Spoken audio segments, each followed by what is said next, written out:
Hello, everybody. My name is Kevin Perea, and the title of this segment is How Much Do You Imitate Your Parents?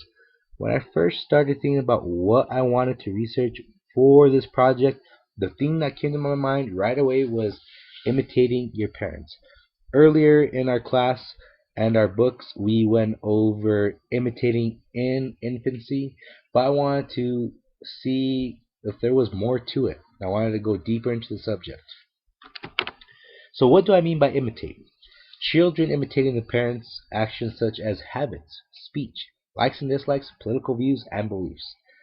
And as you can see on the bottom there, I want to focus on imitating in adolescence. So we know what happens in infancy, so I want to see what happens later on in teenage years. For those of you who are not in the class and may have not seen what we have, I want to briefly go over imitating in infancy. And the big thing, the big highlight in this infancy period is that you learn how to speak, you learn language. And you learn that by copying what they hear and see. So children learn by copying their parents. They learn by hearing what their parents say. They learn by seeing their parents articulate their mouths in certain ways to pronounce certain words or to articulate certain vowels. So they see it, they hear it, and that is how you learn how to speak. So I want to move on to imitating in adolescence, the big overall subject. And what I found is that imitating pattern changes focus. So what I mean by this is rather than imitating their parents, they may imitate celebrities, television shows, pop culture. So, for example, a young man who is playing basketball and wants to be good at basketball might imitate someone who's good at it already. So we could take LeBron James, for example, who is a good player in the NBA. And the child wants to be good at basketball, so copy him. He might wear the same shoes that he does. He might copy his moves on the court. So if LeBron James shoots a certain way, he might try to copy those movements in order to become better.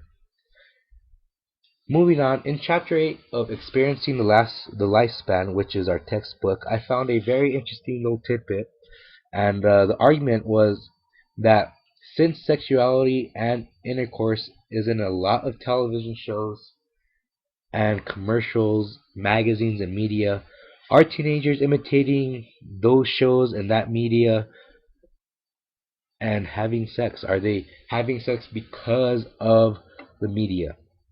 And I know for a fact that the last few movies that I've seen have sexual content, whether it be subtle or provocative. It is still there and is still present, and it really is a big part of media today, and it is the hot subject.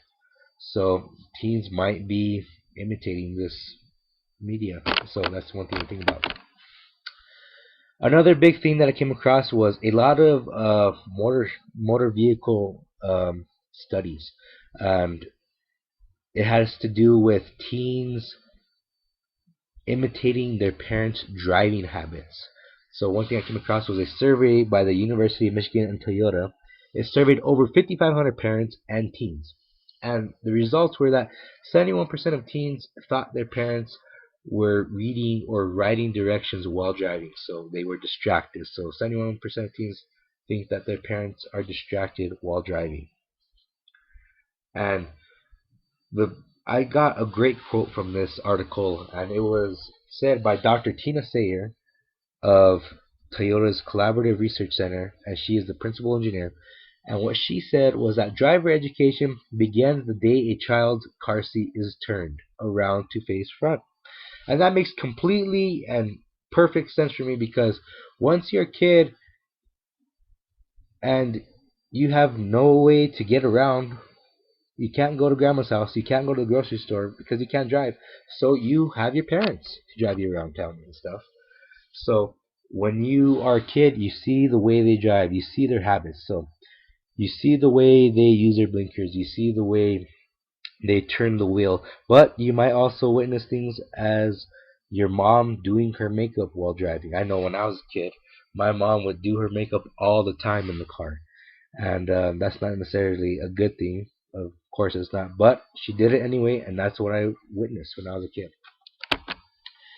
Continuing on, another article I came across was Monkey See, Monkey Do. Teens mimic parents' helmet wearing habits.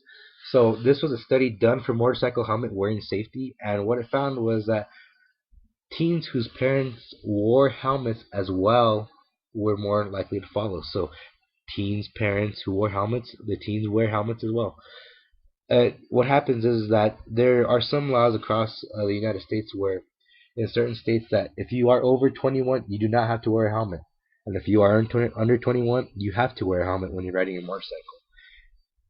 So this found that that teens are more likely to wear their helmets if their parents do, regardless of the law.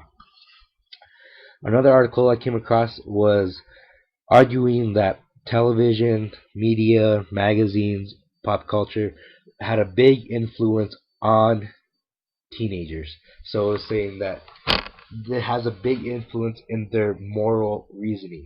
So rather than their moral reasoning coming from their parents, it was from television shows. But it stated that parents who modeled positive behavior had children who were more likely to better deal with moral issues. So rather than copying the television show the kids saw last night, they were taking their parents' advice, their parents' way of handling moral issues, and using it to their advantage. I did a survey at the University of New Mexico. It was a survey of young adults. Of course, they were college students, so they're not teenagers, but they are not quite adults yet. And the questions I asked were, do you think you imitate your parents? First off, are you in the same political party as your parents? Do you and your parents cheer for the same sports teams? Do you and one of your parents believe in the same religion? Do you talk like your parents, as in some phrases you use or in the manner you speak? Do you and your parents watch the same television shows? Would you like to follow your parents' career path? These are just one of seven. These are just one of 10 questions. Excuse me. These are the first 7 questions, and there's 3 more. But go ahead and pause the video really quick and look over these questions and answer them for yourself and see what you get. Here are the results for questions 1 through 7. These are yes/no questions. And at the beginning, we saw a strong correlation for the participants agreeing and saying yes, they do copy their parents. They do cheer for the same teams because their parents do. They are in the same political party because their parents are. Question 6 was about if they watch the same television shows as their parents, and I found that to be interesting because there was a lot of no's. I thought we would get a lot of yeses there. And question 7 was a little bit more personal. It had to do with, do you want to follow the same career path as your mom or dad?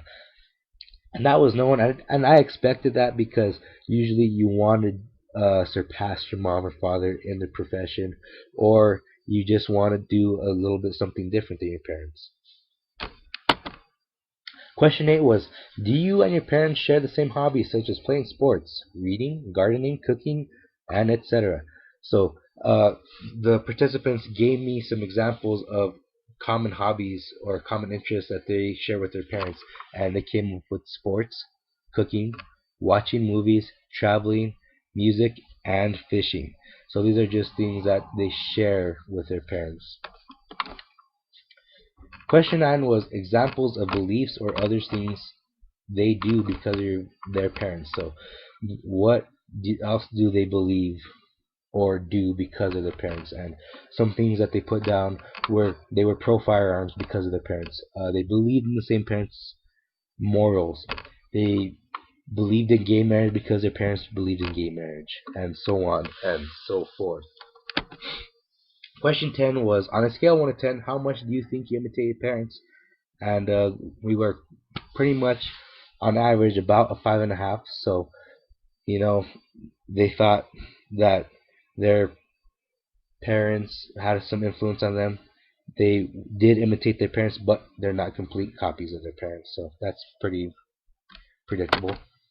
In conclusion, in infancy, we see strong imitation in order to learn things such as language and motor skills.